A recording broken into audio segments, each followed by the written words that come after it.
Bonjour, mon nom c'est Julien et du coup mon nom viking c'est Svein. Et du coup en fait je fais de la reconstitution viking depuis bientôt 9 ans. Je fais partie des Berserk. Et du coup nous sommes ici en Pologne, à Troja, car nous avons été invités par Lebomir, du coup qui est un des chefs slaves de la Boleslava. La Boleslava c'est une alliance de combattants polonais. Et en temps normal je me bats plutôt pour les Jonsborg, une autre team polonaise, mais actuellement j'ai décidé de me battre pour eux. Principalement oui, je passe mon temps sur les fêtes vikings et médiévales et à faire la fête et me battre avec mes amis. Eh bien j'ai commencé, je suis tombé dans la reconstitution quand j'avais 16 ans avec les Scottish Marauders. J'ai commencé par du 18e siècle en faisant de l'écossais. Ensuite j'ai rejoint les Loups de Midgard, une compagnie qui était dirigée par Morgan qui a maintenant monté la compagnie qui s'appelle Vigamadre qui est en Auvergne. Et j'ai été en colocation avec Milan, mon Jarl, et quand j'avais 18 ans, et du coup ça fait 8 ans que je fais partie des Berserk et que j'en suis arrivé là.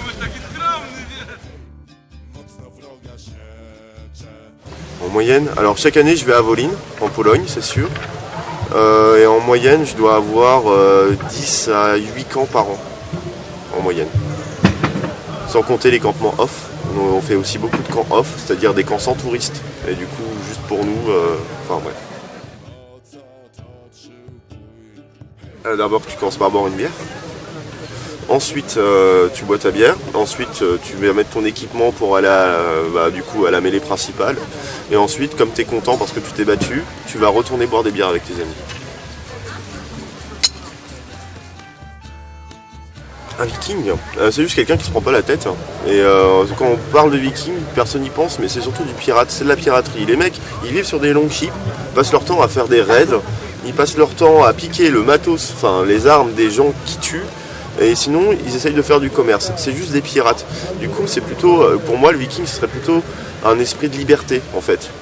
Plutôt une liberté, en fait, et puis quand on parle de viking, on parle de voyage, beaucoup de voyages. C'est surtout des marins et des voyageurs, avant d'être même des guerriers. Et du coup, on est plutôt sur une thématique du voyage, un peu de la guerre et beaucoup de commerce. On parle des Suédois qui sont allés à Byzance. Ce sont des gens, ils ont pris de l'ambre et des peaux de bête, et ils ont échangé ça contre des pièces en argent et contre plusieurs types de marchandises différentes de Byzance. Ils ont même ramené de la soie. Et en fait, du coup, ils se faisaient des couilles en or. Ils passaient leur temps à faire du commerce en échangeant. Ça, c'est de l'ambre. Donc c'est ce qu'on retrouve beaucoup dans la mer Baltique. Donc dans tous les pays de l'Est, tout le long de la Baltique, on trouve énormément d'ambre. Et en fait, le commerce des Vikings était principalement basé sur l'ambre. Ils en ramenaient des kilos, et ils échangeaient ça à diverses cultures, comme les Slaves. Ici, on est sur un camp slave. C'est pas une fête viking, c'est une fête slave. Du coup, il y avait beaucoup d'échanges entre ces deux peuples. Et du coup, on retrouve de l'ambre un peu partout. C'est la marchandise principale, on va dire, c'est l'ambre. C'est leur monnaie. Je fais de la Danax. La Danax c'est une arme, du coup je suis en deuxième ligne. Et du coup mon but est de tuer les gens d'en haut. Donc je suis toujours protégé par quelques boucliers. Et du coup, au sein d'une bataille, on retrouve, on a ce qu'on appelle une ligne. Tous les boucliers épais sont ainsi, et du coup protègent. Et derrière il y a les lances, et en haut il y a les Danax. Et le but c'est de manger l'ennemi, mais en essayant de ne pas se faire toucher par les lances. Mon pire ennemi c'est les lances, comme on a derrière par exemple. Plus ou moins grave, oui, là, déjà. Plus ou moins grave, ma main s'est cassée une fois, du coup j'ai mon os qui ressort. C'était à Wolin la première année. Du coup si je reprends un coup d'épée à cet endroit-là, ma main est foutue à vie. Mais je continue à me battre parce que on fait du viking, on n'en fait pas. Et plus ou moins grave, non ça c'était pas du viking. Et oui sinon j'ai déjà eu... ici aussi. Ça c'était une lance qui m'avait percé, mais ça fait 3 semaines. Si on a plein de bleus, mais on essaie de pas se faire mal. En général, on est tellement bien équipé qu'on a juste des bleus Et en général, quand t'as vraiment une blessure, c'est que le mec t'a vraiment pas frappé de façon pas fair play et c'était pas cool. Du coup, c'est pas normal d'avoir trop de blessures. Dans le viking en tout cas. Normalement. Alors ça dépend. Là, des fois, il n'y a vraiment pas de fair play, il n'y a pas de respect. Du coup, les gens tapent comme des sourds et aiment bien faire mal aux autres et cherchent à faire mal aux autres.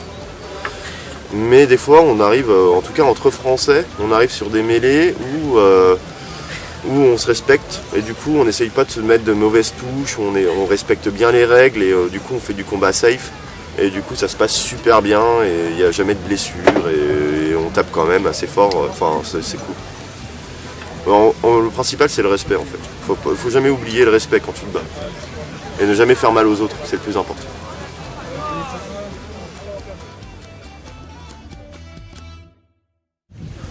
Le meilleur, ma première année à Volyn.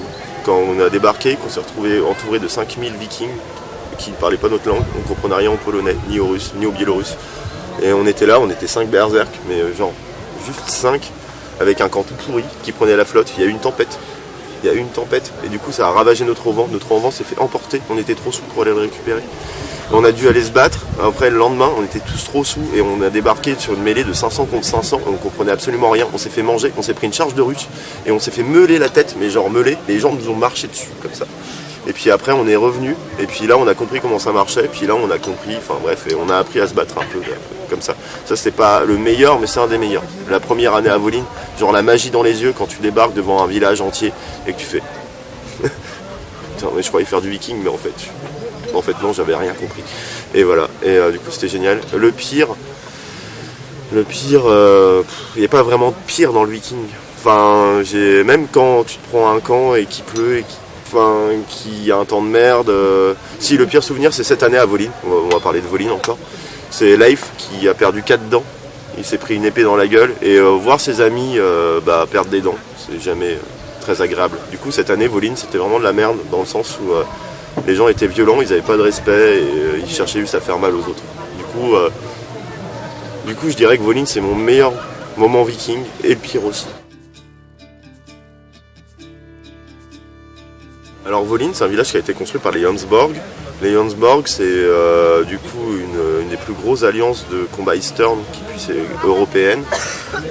Ils ont même une team en Amérique, il y a les Vinland qui sont au Québec et c'est des Jomsborg aussi, c'est immense, ils sont plus de 500.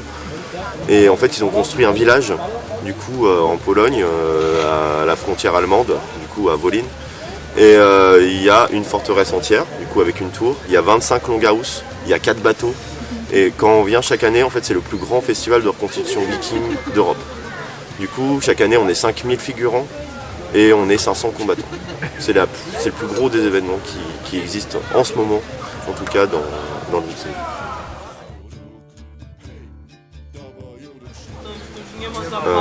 Et bien là, je crois bien que c'est le dernier. Je vais peut-être aller en Biélorussie. Je ne sais pas si je vais encore en Biélorussie. J'ai été invité du coup par un Biélorusse qui s'appelle Anton. Qui fait partie d'une autre compagnie et du coup ils font un campement off justement en Biélorussie. Mais vu que je dois remonter mon stand, je sais pas si c'est bien, enfin je sais pas si je vais encore y aller. Donc c'est peut-être mon dernier événement et peut-être ma dernière bataille aujourd'hui. Enfin pour avant les entraînements qu'on fera en France, mais de vraie bataille c'est peut-être la dernière.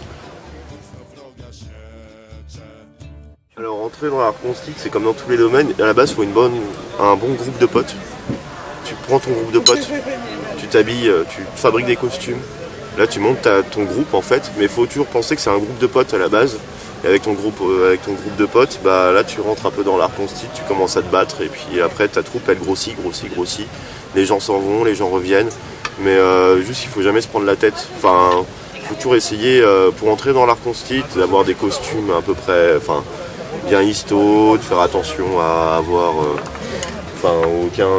aucun objet qui pourrait paraître du coup de notre époque et avoir beaucoup de respect et puis quand tu as beaucoup de respect par exemple tu peux être avec des chefs slaves en Pologne, c'est une passion qui relie en fait, qui rallie tout le monde. Du coup juste commencer simplement et sans se prendre la tête avec une bande de potes. C'est là ma compagnie à la base c'est ça. Et du coup maintenant on est 25. Mais ça fait 8 ans. Mais à la base, on était juste une bande de punk. C'est tout. Enfin, et puis on voulait faire du viking parce que c'était cool, parce qu'on pouvait se taper dessus avec des épées.